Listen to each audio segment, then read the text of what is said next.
El señor embajador de Bolivia en nuestro país, que acaba de llegar en misión diplomática, el señor Jorge Ledesma, junto al embajador de Venezuela, también aquí, Alexander Yáñez, y el encargado de la Embajada de Cuba en el Perú, el señor Pavel Díaz.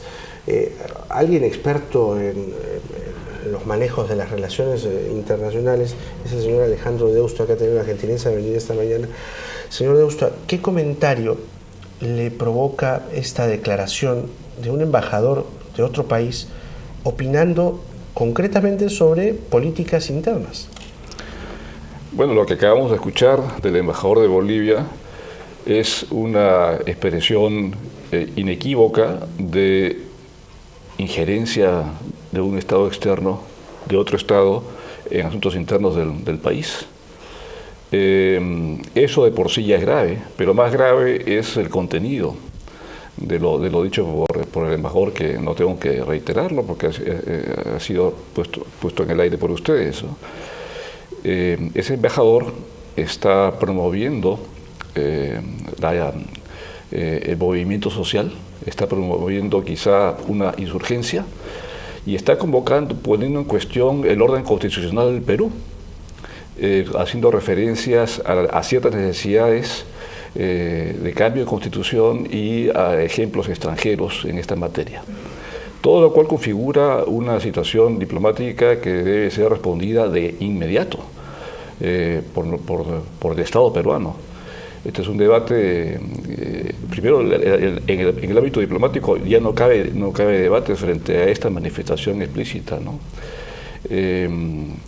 Que debe ser respondida. Por otra parte, su dimensión estratégica es doble. Estamos frente al ejercicio de la diplomacia de los pueblos.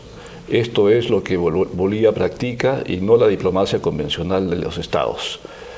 Lo que acabamos de ver es una clara manifestación de qué entiende Bolivia por la diplomacia de los pueblos. Es decir, el uso de los sindicatos, de los foros sociales del país donde se representa para promover su agenda, extender o ser partícipe de la extensión probablemente del ámbito de los países del ALBA y cuestionar el orden democrático en nuestro país. Esa es la segunda connotación estratégica de mi punto de vista. No ha desaparecido en Bolivia ni en los países del ALBA, por lo que acabamos de escuchar, el ánimo de establecer un orden diferente en la región.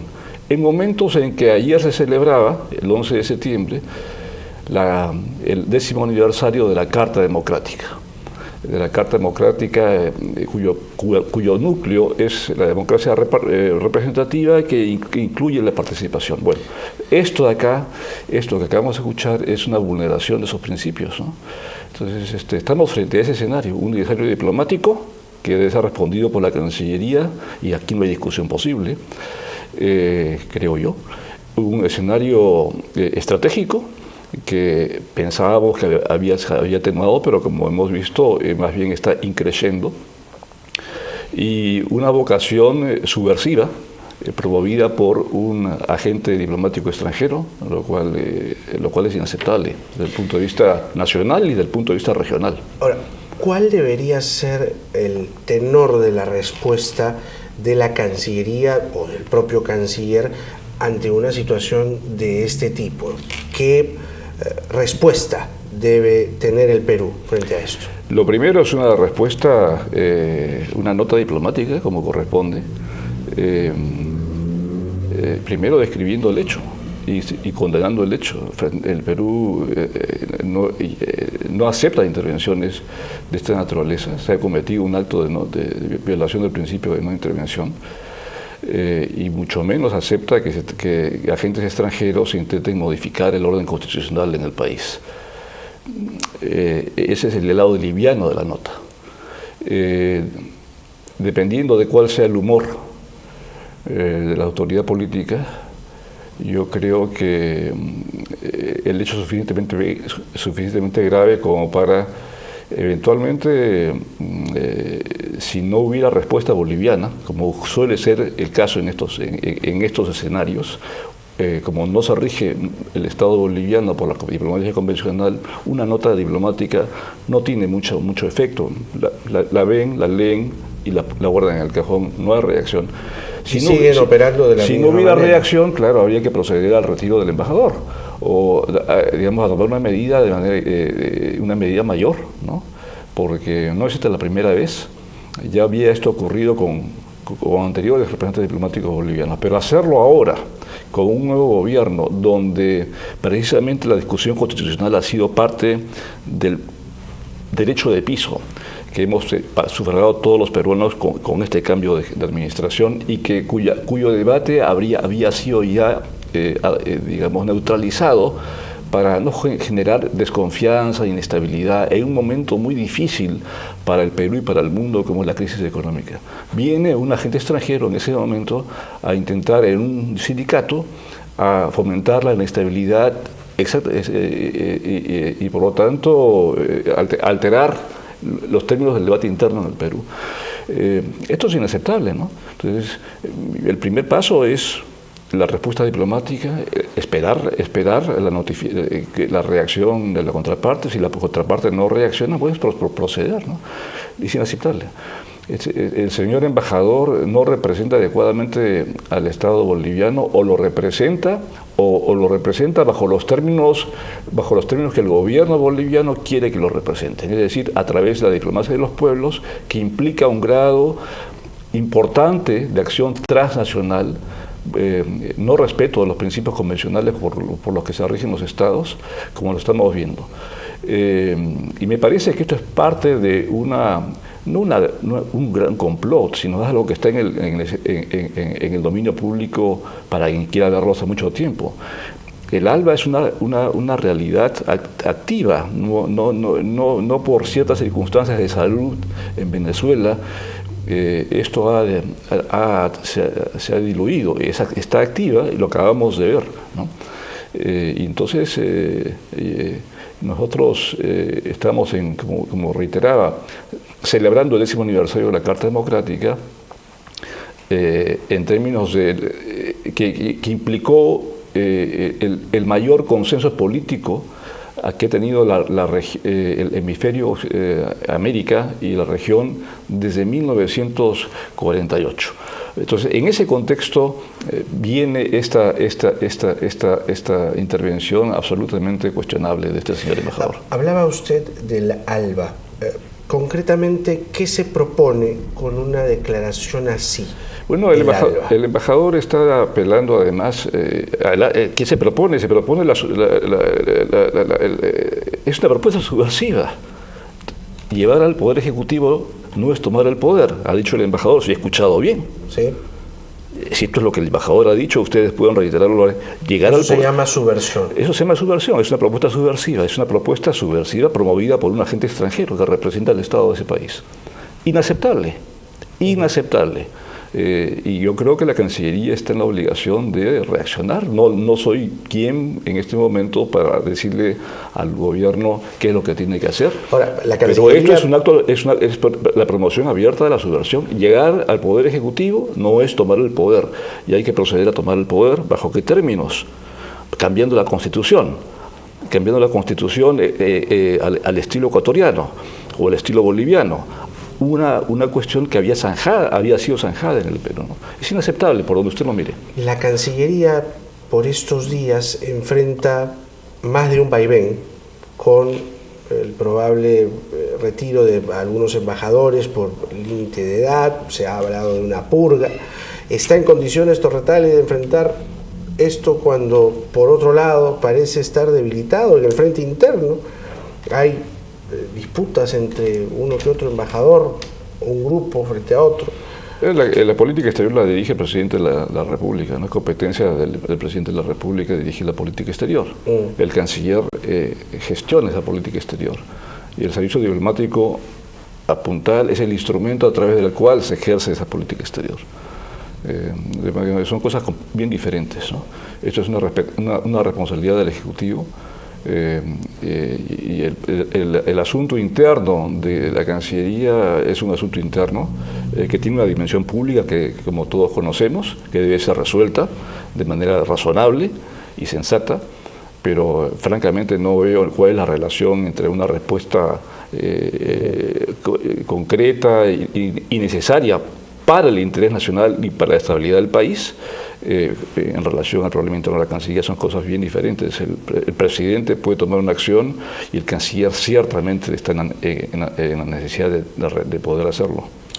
Frente a lo que ocurre por estos días en la Cancillería y la purga de embajadores, ¿qué solución cree usted que debe darse? Yo no diría que es una purga de embajadores, ¿no? Hay una situación complicada de gestión de recursos humanos y del dinamismo burocrático con el que se producen los ascensos en la Cancillería. Quizás sea cuestionable la forma en que se está procediendo, que es recurrir a una ley para deshacer lo que otra ley ya había hecho hace menos de 2 años, sin evaluar adecuadamente a quién se está tocando. Hay una importante cantidad de embajadores en el Perú, quizá más de lo que un país chico como Perú pueda requerir o pueda sustentar. Esa no es una situación de la coyuntura. Esta situación implica una dimensión de ese estamento superior de la jerarquía diplomática. Es un problema que se ha ido creando a lo largo de los años. No ocurre con este gobierno ni con el anterior, viene ocurriendo a lo largo. Es un problema de gestión.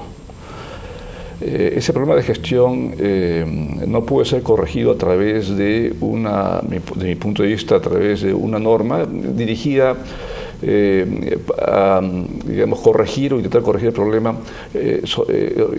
cuantificado en torno a la presencia, un problema dimensionado en torno a la presencia de 15 o 16 o 17 embajadores, cuando hay más de 100.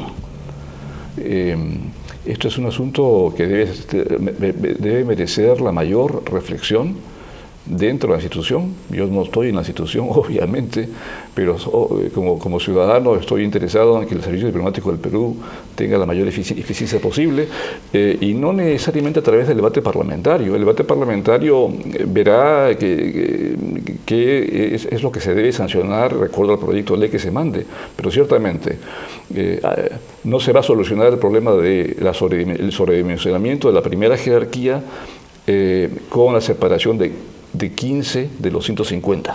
Esto hay que racionalizarlo, teniendo en cuenta además que dentro de esos estamentos hay funcionarios de la mayor calidad.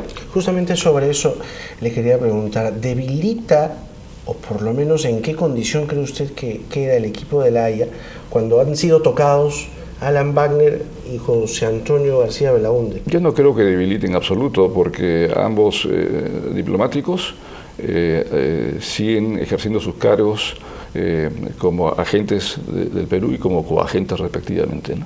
Y están haciéndolo de manera con suma eficiencia y responsabilidad. Esa función puede estar obviamente sustentada en un título diplomático como es el del embajador, pero el hecho de que se le haya renovado la confianza o se le haya renovado, la gestión, apuntalado la gestión de la gente y se haya nombrado como coagente a quien promovió buena parte del proceso durante el gobierno anterior, dice que no necesariamente estos dos funcionarios necesitan el título de embajador para representar al Estado peruano. Yo creo que son dos cosas diferentes. Lo que está en cuestión es la eficiencia del servicio diplomático y esto tiene que ser corregido de la manera más razonable. Yo no diría que despersonalizada, porque en el servicio diplomático hay ciertos activos que, como por ejemplo el prestigio, como por ejemplo el buen comportamiento de la representación personal que lleva la persona que representa el cargo. Un embajador no es un general, no comanda tropas, no tiene armas, tiene el prestigio no solamente de la institución, sino el de su propio comportamiento y el de su propio talento.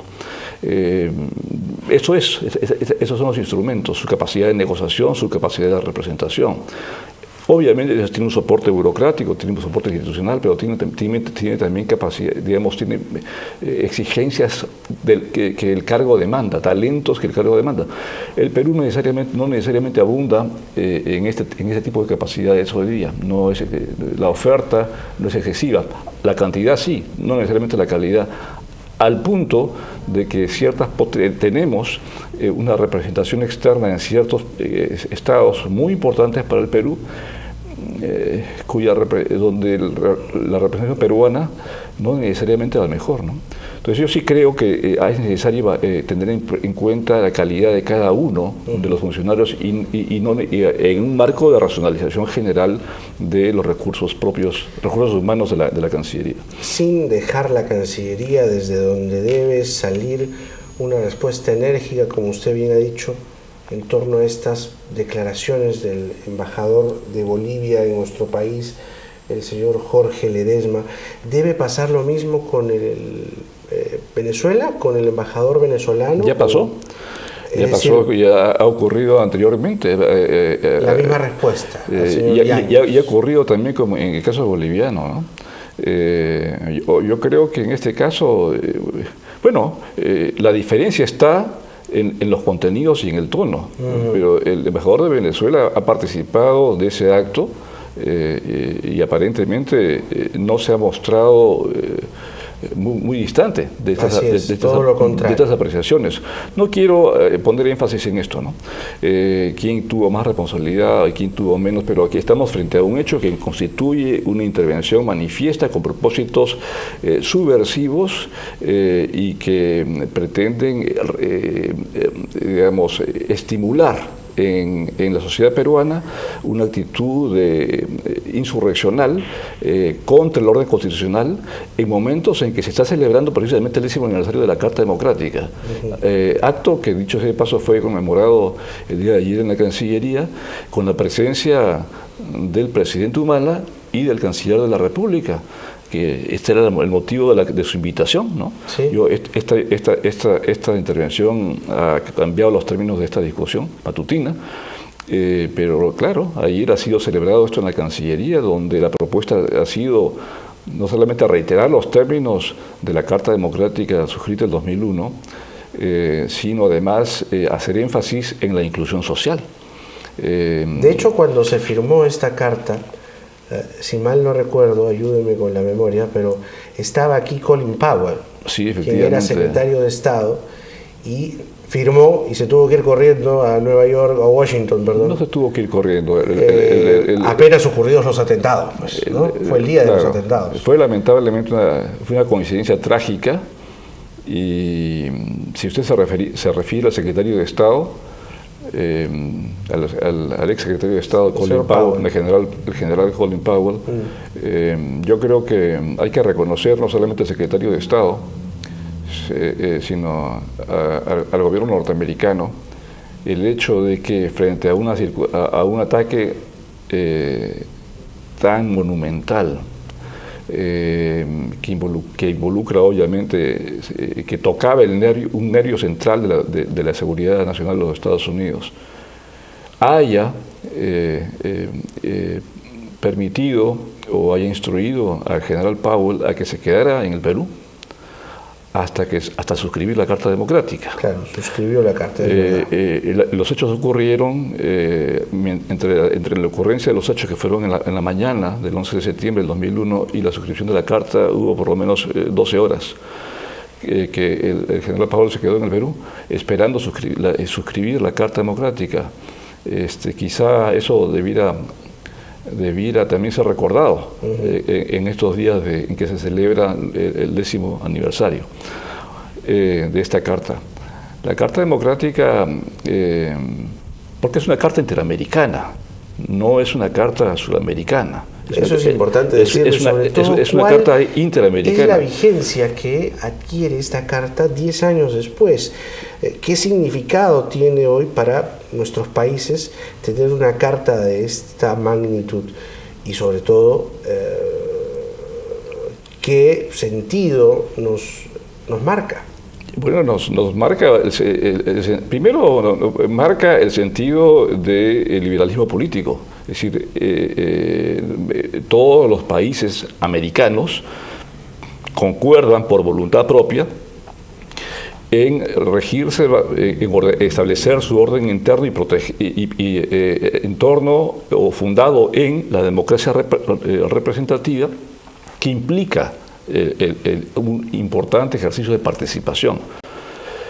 Esta es la cuestión, no es la democracia participativa. No quisiera entrar, salvo que usted tenga tiempo y sus oyentes también, en qué cosa es democracia representativa y qué cosa es democracia participativa. El núcleo de la Carta Democrática y de la resolución que le da origen, que es la resolución 1080 de la Asamblea General de la OEA de 1991, es la democracia representativa, que tiene una implicancia participativa para fortalecer la democracia representativa. Es decir, la participación fortalece la representación, no es al revés. Lo que acaba de decir el embajador boliviano es hacer exactamente las cosas al revés, es lo que quiere Bolivia, es invertir el término de las cosas. Ese no es el compromiso. Y es antidemocrático además. Pues obviamente, ¿no? Pero volvamos a no nos vayamos a la Carta Democrática. La Carta Democrática decía, primero tiene esa importancia, ¿no? Que establece para el conjunto de los países americanos este tipo de ordenamiento interno. Segundo, la defensa colectiva de esta forma de orden interno, que es la democracia representativa, no es algo que pueda inhibirse, como sí debe inhibirse la acción del embajador boliviano, porque está expresamente dicho así. No es violatorio del principio de no intervención la preocupación del conjunto de los estados americanos por la situación de la democracia representativa o el orden interno definido en esos términos en cada uno de esos países. Eso ha dejado de ser violatorio del principio de no intervención. Cuando hay interrupción constitucional o quebrantamiento del orden interno, los países americanos pueden actuar siguiendo los términos que están establecidos, es decir, primero por una gestión del secretario general, puede actuar en ese caso siempre por iniciativa del país donde se prevé la violación del orden interno o se está realizando.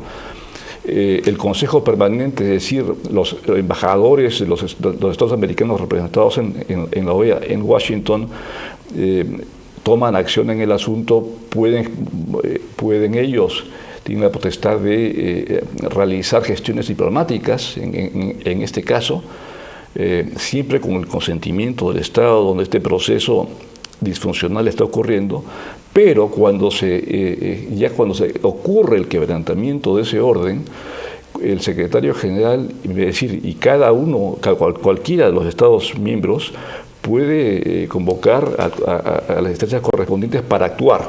Y actuar implica, en este caso, evaluar las medidas correctivas del caso. Desde el punto de vista diplomático, esto implica que la mediación, y si no se arregla el problema con una mediación diplomática o con una serie de gestiones colectivas y singulares que pueda determinarse en la OEA, puede llegarse al caso de la suspensión de la participación de ese Estado en el ámbito americano. Ahora, debemos decir también que la Carta Democrática no es solamente americana. La Carta Democrática se puede resumir en el principio democrático, en el principio de solidaridad democrática. Ese principio de solidaridad democrática está establecido en la Comunidad Andina, en el UNASUR, en el Mercosur, en el Grupo de Río, en el sistema centroamericano. Es decir, más candados no se puede poner. Las seguridades democráticas brindadas bajo estos términos no solamente son hemisféricas, son regionales y subregionales. Por lo tanto, no quedan excusas para no actuar, porque todos hemos suscrito en diferentes estamentos estas cartas, estos diferentes códigos de defensa colectiva de democracia representativa, y sin embargo no estamos actuando en la región como debiéramos. Se ha aplicado la carta en ciertos casos, por ejemplo el caso de Honduras, un poco tarde quizá, y se ha dejado de aplicar en otros, como por ejemplo, obviamente, los procesos de violación. No quisiera entrar en los términos del embajador boliviano, pero hay ciertamente, ahora, en este momento, hay ciertamente cuestiones sui generis de separación de poderes, de libertad de expresión. ¿La carta le podría tocar en Venezuela, al embajador boliviano? Bueno, ¿a Bolivia, digo? Bueno, el proceso visto ya es un poco tarde, porque se le pudo haber llamado la atención al gobierno boliviano, me refiero desde el punto de vista de aplicación de la carta en su momento. Por ejemplo, cuando se aprobó la Constitución boliviana de la manera que se aprobó bajo situaciones sui generis, bajo situaciones de coacción. Hubo una sesión que se realizó dentro de un cuartel. En un momento los parlamentarios de la oposición no pudieron ingresar. Es decir, hubo una serie de condiciones muy particulares por las nada democráticas. Aunque claro, después esa carta me parece que esa constitución se aprobó por referéndum, ¿no? Pero claro, pudo haber preocupación hemisférica por ese proceso y no la hubo. En el caso venezolano no la ha habido, salvo en defensa, como correspondía, del gobierno establecido, el gobierno legítimamente electo cuando el golpe, me parece que fue el 2002. Sí, no ha habido tampoco una cosa parecida con la violación del derecho de expresión, de la libre expresión en el caso ecuatoriano, etcétera, ¿no? Entonces, no estamos aplicando la carta como debiéramos. No se trata de hacer proliferar en la sanción colectiva. Ahora, usted se trata de promover la democracia el tema representativa ecuatoriano, y que yo recuerde, el canciller Roncagliolo no quiso pronunciarse sobre las formas, los modos que tiene el presidente Correa de tratar a la prensa, no solo en su país, sino en el nuestro. Mire, usted me convocó, yo voy a responder su pregunta. Yo no quisiera caer en los términos del embajador boliviano. Esos términos ya han sido evaluados acá. Ahora, dicho eso, llama la atención efectivamente cómo en el Ecuador se está tratando el problema de la prensa. Es un caso que tiene que ser visto. Es decir, es tan manifiesto como las reiteraciones de la autoridad ecuatoriana sobre la materia, porque no hay un paso atrás, no hay una corrección, no hay un entendimiento, más bien hay un endurecimiento de la posición que cuestiona, desde mi punto de vista, la libertad de expresión en el Ecuador. ¿Debe el sistema interamericano preocuparse por esto? Me parece que sí. Pero no se escucha esa preocupación. No se intenta sancionar a nadie, sino llamar la atención de la preocupación del sistema interamericano en relación a lo que ocurre en ese país bajo estas circunstancias. El otro caso del cual no estamos ajenos a los peruanos es la situación del Poder Judicial en Ecuador, que está bajo un proceso de reforma que ha sido, sin embargo, refrendado por un plebiscito en el Ecuador. En el Perú no podemos rasgarnos las vestiduras tampoco, ¿no? No somos precisamente el país donde el Estado de Derecho reina con la mayor consistencia. Nuestras vulnerabilidades institucionales son importantes. Entonces tampoco es cuestión de andar señalando con el dedo quién está violando la Carta Democrática al no cumplir con ciertos requisitos institucionales de la democracia representativa. El Perú tiene graves defectos definidos en términos de debilidad institucional que tienen que ser corregidos. De manera que hay que tener cuidado en el ejercicio en la aplicación de esta carta, pero frente a vulneraciones manifiestas como han ocurrido en la región es necesario pronunciarse. Señor Deusto, no quería dejar pasar su presencia y se le agradezco sobre la visita del presidente Humala, la presencia suya a la Asamblea de la ONU del 20 al 25 de septiembre. Él va a estar además en esta, en efecto, 66, la número 66, Asamblea General de las Naciones Unidas, y sostendrá encuentros con jefes de Estado y de Gobierno. Además, dice la nota de prensa, de reunirse con inversionistas. ¿Qué expectativas del viaje del presidente? Las normales. Esperamos que sean las normales. En un contexto internacional hoy día extraordinariamente anormal, extraordinariamente inestable. Esperemos que el presidente Humala, como todo presidente que inaugura su gestión, ¿no?, va en algún momento de su gestión, generalmente al principio, a veces lo hacen al final, a la Asamblea General de las Naciones Unidas, cuyo periodo ordinario se realiza en septiembre, o se inicia en septiembre, y participa llevando su opinión a la comunidad internacional en esa asamblea. ¿Qué podemos esperar? Probablemente un énfasis en la dimensión internacional que tiene la preocupación de este gobierno por la inclusión social. Yo no conozco obviamente lo que el presidente Humala va a decir ni va a plantear, ni estoy en capacidad de orientarlo, pero si esa es la tesitura, si se va a enfatizar inclusión social por una parte, y luego espero brindar las seguridades del caso a los inversionistas de que el Perú es un país estable y no lo que quiere el embajador boliviano, que es una revolución promovida desde afuera, el presidente podría, por ejemplo, poner énfasis en el cumplimiento de los objetivos del milenio. Yo creo que la dimensión internacional del objetivo de la inclusión social es el buen cumplimiento de los objetivos del milenio, que tienen una dimensión en educación, en salud, en protección de la mujer y de los niños y del niño, de la gobernabilidad, digamos, de los términos y cómo se gestiona precisamente la inclusión social en el conjunto de los países en desarrollo.